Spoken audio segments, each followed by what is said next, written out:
Welcome to Downpour.com's interview series. I'm Grover Gardner, and today it's my pleasure to present an interview with Grammy Award winner 50 Cent. 50 Cent has sold more than 26 million records worldwide, and his debut album, Get Rich or Die Tryin', was the largest debut in SoundScan history. He is also a record producer, entrepreneur, investor, actor, and New York Times best-selling author of From Pieces to Weight, and the motivational guide The 50th Law. His latest book, co-authored with Jeff O'Connell, is Formula 50, a 6-week workout and nutrition plan that will transform your life. Conducting the interview is Grammy-nominated producer Rick Bleiweiss. He is a former senior executive in the music and entertainment industry and is a published writer. Rick is currently strategic advisor to Blackstone Audio as part of the senior management team. Blackstone Audio co-published the audio version of Formula 50, narrated by Carrie Height with Buck 50 Productions. Welcome, 50 Cent. Thanks for joining us today. I'd like to congratulate you on the release of your new book, Formula 50, a 6-week workout and nutrition plan that will transform your life.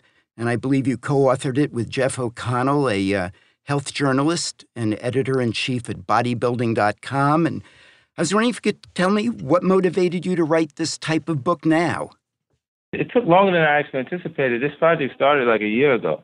And for me to actually present the information that I acquired since 2005, I had hired a nutritionist and trainer to move around with me because I got overweight from the traveling that I did on Get Rich or Die Tryin'. I performed so often that I was traveling all over the world for the first time. And a lot of places that we went to didn't have the same food standards as America. But what was consistent was fast food. Yeah, I bet it was. Yeah, the wrong food is pretty consistent. You know what I mean? So I actually came back and got the guys together. I had two, just a nutritionist and trainer travel so I could actually get myself back in physical shape for the next project. And then it ended up bleeding past that. Like I ended up keeping them around me. So it's organic. Like me, I try to keep the things that I involve myself with in brand extension situations or just in business in general that directly connect to my lifestyle. I work so often that it'll feel like I'm impulsive, like I have a problem if it wasn't the fact that I'm doing what I enjoy so much. I make it all tie into one thing. I'm enjoying myself at the same time while actually working, and I'm discussing things that apply to my lifestyle that I can offer the general public. I know you're most well-known as a superstar rapper, even though I know you do a lot of other things as well. And in light of that, what has been the response to the book so far? It's been great. You know what I do? I always teach people that probably wouldn't actually read this information from someone else. People absolutely look at the messenger before they explore the message. There's an audience that I actually have. It's a youthful-driven audience at first because the culture of hip-hop music is consumed by a younger demographic. And then it actually bleeds over when they start to see you on different platforms that are obviously mainstream, or you start to fit into that A-lister category, meaning when they see you on Oprah, it's an older audience watching. But the interest that got you there came from, youth culture. I see people now like coming to me, they're excited about it, say, yo, I'm going to try it. I'm going to follow them and see what happens. You know what I mean? They look at buying this kind of book like it's an investment. So some people don't want to actually hire a personal trainer or make the investment that I made financially in order to create the habit. You can't afford to do that. What you do is you get the information and you make the adjustments. Like New Year's, the gym's packed. They make their resolutions like, I'm going to lose 10 pounds. They pick a pound amount instead of saying, I'm going to adjust my lifestyle and apply the right eating habits and the training into the actual regimen. I get that, and that's fabulous. Whether we want to use the term role model or not, I know that you really have done a lot of things to help youth. I know that your book, Playground, is an anti-bullying book aimed at young adults. Why did you think it was important to write about anti-bullying? With Playground, I found myself having a conversation with my son, and he was explaining a scenario that was going on at his school. And I tried to identify why it was happening. And in the environment that I grew up in, if you weren't strong enough to create an aura around you that meant that you didn't have a problem with it, you would consistently have a problem. It's like the kid in the schoolyard who doesn't want to fight leaves with a black eye because he didn't want to fight. When the other kid identified that he didn't actually want to fight, he threw the punch because the kids was behind him, rallying them up. And whose fault is it when a kid is not even responsible for their own actions? Their guardians are. So In that actual situation, when I explained it to him, I said, wow. And I looked at a lot of animation, the television shows that we make animation, the bullies are successful. Bart Simpson's a bully, Dennis the Menace was a bully. As the kids are bullying the parents. And seeing that, what I wanted to do is create a project that had the kid make the mistakes that kids make at points and then come to the acknowledgement that an adult would come to, and have him have that understanding in those early stages so they'd understand that those actions were wrong. But first make them like the character by seeing his temperament, because they like the rebel in that kid at that point. It's like no one's actually teaching it to him. It's almost instinct that he's riding on. The same way no one told him not to do it, who told him to do it? Even the Diary of a Wimpy Kid. That movie, like I watched it, and then after I actually read the book, it felt like I was laughing at the kid being bullied. I just wanted to make a book that was a little more responsible than the things that I've seen out there, and I want to take it and turn that actual book into an animated television show, so taking it a step further. So you'll be hearing an announcement from me shortly. The book is actually picked up. It's on the network already. Well, that's great. Let me ask you about something else that you've been involved with, because it seems to me that you use your celebrity as a way to help others. And what can you tell me about the G-Unity Foundation? I know it's a nonprofit serving low-income youth, and I know you're very involved in it. I started the G-Unity Foundation in 2004 with intentions of trying to help people in the inner cities and low-income situations get an education. So I provided scholarships since 2004. Even the United States military is one of those options that people look to or go to in order to further their education because they don't financially have what it takes to go and pay for college. That's one of the selling points that the government uses for people going into the military is you can get a college education and you know what I mean, and do everything else that you want.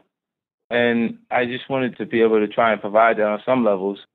I've done things in the actual community that directly affect the community that I came out of also. I put a park in my neighborhood. I restored the entire park, and I used NYPR, as Bette Midler's organization, to restore the park because they do all of the green in New York City.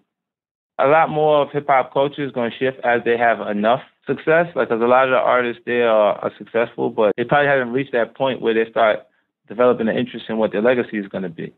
Because everyone that I make reference to that has a strong aura around them, even in their absence, for people to help people. So I wanted to do something a little different because my peers follow me and looking for equity involvement in some of the scenarios that they're in as far as brand extension opportunities are concerned.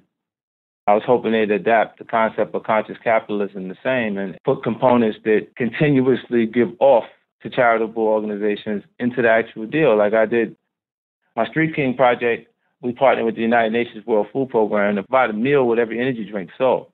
And then following that, I launched SMS Audio. And it's been a year. This is my second CES with that actual company. I was so excited. We made the projections for the actual year, so I felt like we're right on pace. And we actually launched SMS Audio in 46 countries. That exceeded my expectations initially, but the actual touring in my actual career has paid off in a different way because I've opened markets. I've been like the first to go into certain territories.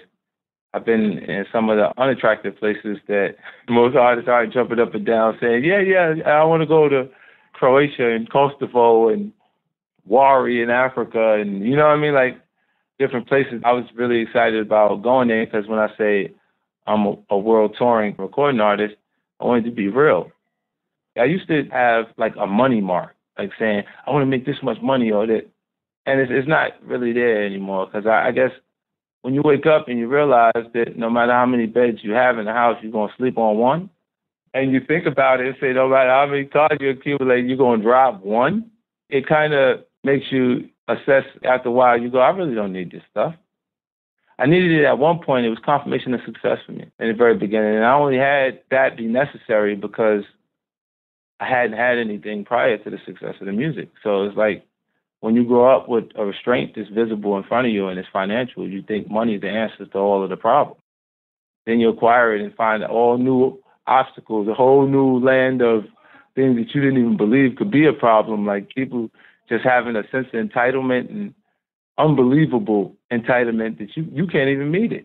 I can't even remember them doing anything for me. Like I'm like, so when did you do something that makes you feel like I'm supposed to do this for you? Like I owe you this. There are people who do believe in that entitlement. You're absolutely right. Just saying, because I knew you from when you had nothing. Yeah, me too. I owe it to myself to not give you everything I have. Well, I have to tell you, from my perspective, I congratulate you on your perspective. I came out of the music industry. I worked a lot of rap projects. Every rapper I've ever run into, I have thought was pretty darn bright, but you beat all of them. You're unique about the way you think about things, and I wish a lot more stars thought the way you think. I applaud you for that. Thank you. It's definitely a compliment. I'd like to see more of the actual artists that you see. See the same photographers, just don't see the artists. I guess it'll take some time for them to get to that point that they really want to make a difference in other people's lives at the same time. Like, I just want to be remembered for more than a guy that made a few good songs. At this point, I'm happy with the things that I actually have now. If I could stay exactly at the pace that I'm at now, I could care less about like all those other things. But of course, just being ambitious, having an attitude and things within my character that got me to this point are going to have me continuously creating ideas. And I want to live life on the highest level possible. So I go, okay, well, connect the philanthropy to the actual business. So you don't get what we got when you saw so many people standing out protesting on Occupy Wall Street, Chicago, Los Angeles, and all these other territories that feel like the major corporations don't care about the general public. When without the general public, those companies are nothing. You're right about that. Given your philanthropy and things like that, what or who were the biggest influences on you that put you into that kind of a mindset? Well, it's just entering circles that are far more accomplished than even the people that you would call peers in the music business. His name is Ray Chambers. My partner in the Street King project, he was his mentor. I met with him. We hung out a couple of times. He actually owns the Yankees. Made $1 billion already. You can make $1 billion and not be happy. Easy. You know what I'm saying? They just accomplished so much. They've already had interest and actually had relationships with the United Nations World Food Program, and they worked with the United Nations with malaria. The most successful business people, the more successful you are, the more you'll find value in being a good judge of character. Because the majority of the successful people out there are not actually people executing those deals. They hired people to do it. Do you have any ideas what your next project might be? Right now I'm working on my album. So I'm finishing the material for that, and it should actually be out this spring. It's called Street King Immortal. It's actually, titled after the United Nations collaboration with my actual energy project. So I wrote the first song that came out of it was New Day. It's myself, Alicia Keys, and Dr. Dre. It had a kind of inspirational feel to it. And then the next song was My Life. Me, Eminem, and Adam Levine. I'm happy with the response to the actual record to this point, and I think it'll be, if not bigger, then it'll be as good as my first effort. It's tough, too, because people compare you to the first impression. Like, my first album is the largest debut in hip-hop album. So it's pretty tough to top people meeting you for the first time. There was a lot of excitement there. They didn't realize how long I thought I was ready in the trenches, and then when I finally had an opportunity, I was so ready to run with it. They met a new artist for the first time. They've been around for a long time. And because I've been there, it would seem like I had it perfected, at least the message and points that I offer, because my first album, I wrote all the dysfunctional behaviors in the environment that I grew up in. And I really wasn't conscious of the way that the general public typecasts you. Like the songs that I did that were away from that content didn't have the same success. After the first album sold, the first song that I wrote was God Give Me Style, God Give Me Grace on the Massacre. And I hadn't had the title for the actual album yet. It was just the way I felt after having everything become a success. But that's all I was wishing and dreaming for, was the music to work. And after that, it never played. The content on the record was completely radio ready, but the radio didn't play it because they'd rather hear something like that from Kirk Franklin during the inspirational hour.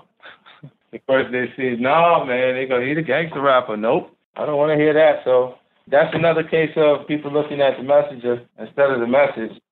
50 Cent, thank you for joining us today and speaking with me, and wish you tremendous success with Formula 50 and everything else you're doing. As I said, thank you. Thanks. I appreciate you. Thank you for joining us for this Downpour.com interview of 50 Cent by Rick Bleiweiss. You can find Formula 50 and more at Downpour.com.